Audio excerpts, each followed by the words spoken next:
Welcome to the Cabral House Call. I'm Stephen Cabral, board-certified naturopathic doctor, and I'm here today to answer your wellness, weight loss, and anti-aging questions. So the first question of the day is, so what one food would I cut out right now to help people with weight loss? Like, what would be the major thing? So the major thing with weight loss is always what's affecting the blood sugar levels, what's affecting insulin. Why aren't people able to tap into body fat like a lot of other people can, like an ectomorph versus an endomorph? What is it about not being able to tap into body fat and use that as a fuel source? So the main thing is we have to regulate blood sugar levels. It's the first place to start. So does that mean you can't eat any carbohydrates? No, it doesn't.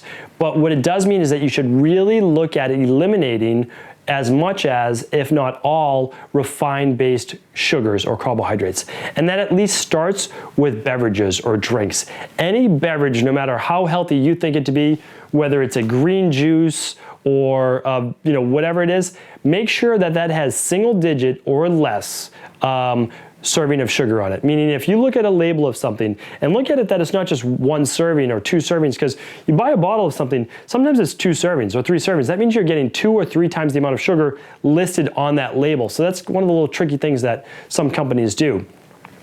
Very important that it should be like 3 grams, 4 grams, 5 grams, really no more than the 5-6 grams of sugar total for whatever you're consuming. It's just too much after that. It's going to start to rise or raise those blood sugar levels, and that's going to allow your body to burn sugar instead of body fat while you're consuming that. And plus, if you don't use that sugar, it will turn to body fat. That's a very easy way for your body to store fuel or store sugar, which your body can then use at a later time.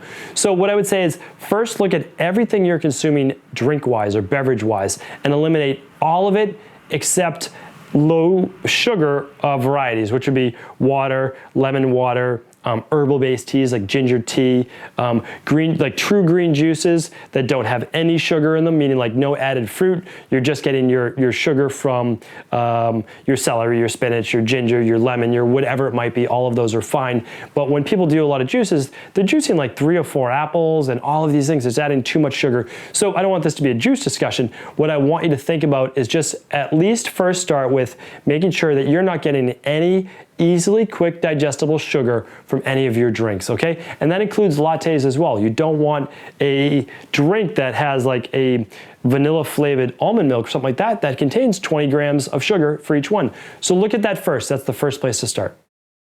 So how much weight loss is healthy per week? So basically, how much weight can you lose in a week? And again, this is going to vary because a lot of times we just say drink 8 ounces glasses or 8 glasses of water a day, or just lose 1 pound or 2 pounds a week. But you want to look at a little bit more specifically for you. And that's look at your own body weight. If you weigh 100 pounds or 200 pounds or 300 pounds, you can assume that that would be different in terms of calories, in terms of water, and in terms of weight loss. That just makes sense. So what I would say is I'm going to do this in 2 parts. One is your initial weight loss. So if you start a program like mine or another really sound weight loss program, you're gonna lose more weight the first week and the second week and the third week, and then it will start to taper off. That's completely normal. And one of the reasons is you're releasing inflammation in your body. And when you release inflammation in your body, along goes a lot of that toxic water weight. And people say, oh, well, a lot of that's just water weight. Yeah, a lot of it is. And that's actually water weight that you shouldn't be holding on to.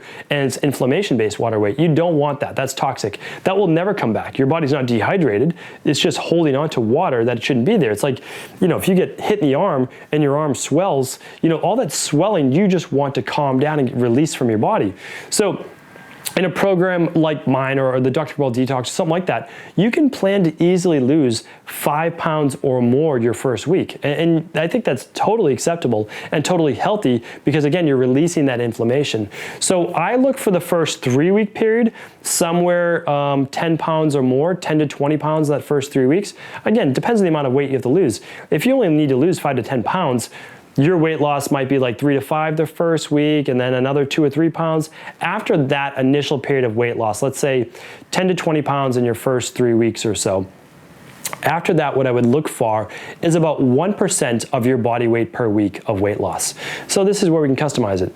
You weigh 150 pounds, about a 1.5 weight loss per week. You weigh 250 pounds, about 2.5 pounds per week. So just literally kind of carry that decimal for how much you weigh and just take 1% of your body weight. That's the safe range. But also it's important to not look at it as only, or any 1 week. People get so discouraged when they step on the scale and they see that their weight didn't change, or it only changed a half a pound, and they want to lose 1.5 pounds. Well, look at it this way. Over the course of a month, if your goal is 1.5 pounds per week, you want 6 pounds weight loss over the course of those 4 weeks, the month. So, or sorry, 6 pounds. So 1.5 times 4 is you get 6. So what I would look at is 1 week could be 1 pound, another week could be 3 pounds, another week is 2 pounds, so you want to look at it in a range of, have I lost 6 pounds every month? If your goal is 1.5 a week. That would be an easy, safe way to look at it. You can lose a little bit more depending on how aggressive you go at it. That's up to you. The other thing is, your weight's going to change day to day, so do not weigh yourself every day, or if you do, don't get discouraged. Look at it on like a Monday and Friday rather than every single day of the week. Just make sure you see that gradual trend over a month going down. That's the safest psychologically and physiologically way of looking at it. All right, so someone's plateaued and they're looking to jumpstart their weight loss. This is pretty much going to happen to everyone at some point down the road. And the reason is that there are different mechanisms in the body that try to create homeostasis or equilibrium within the body.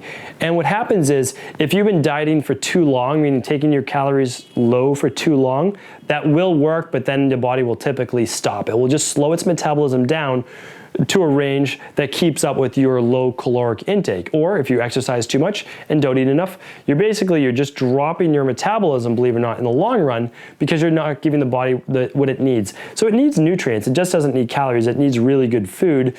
And that's the reason why after my plan specifically, and again, you can use other plans. It's not just about my plan. But what I would say is this. After 21 days, we strategically add in once a week cheat meals. We call them cheat meals just because it's just not healthy foods that you would typically eat. You can call it whatever you want. So some people don't like the word cheat. They like reward meals. I'd prefer not to be a reward meal. What you're doing is you're just eating your favorite foods that might not be healthy foods. That's it. You can look at it however you want. So doing this, and the cheat meal should actually be carbohydrate based. So that's going to increase or improve leptin levels. That's going to tell your body that it's basically not in starvation mode. So if you're not doing that right now, you certainly do need to add back in cheat meals. And you may actually see your weight gradually rise for the day after you have that cheat meal. Don't be too concerned about that. That can be simply water weight gain, inflammation-based gain from foods that maybe not the healthiest. But again, you could overeat on healthy carbohydrates if you do want, and that could be your cheat meal as well. You don't have to eat unhealthy foods. It's just that a lot of people do have cravings for some of their favorite foods that they may feel deprived from, so I just let them have that, and I think that's totally fine. I enjoy going out and having pasta sometimes, or some of my own favorite foods as well, and there's absolutely nothing wrong with that, as long as you got to your point of doing the initial 3 weeks to 4 weeks of really intense work, so that you've kind of pushed past that hump.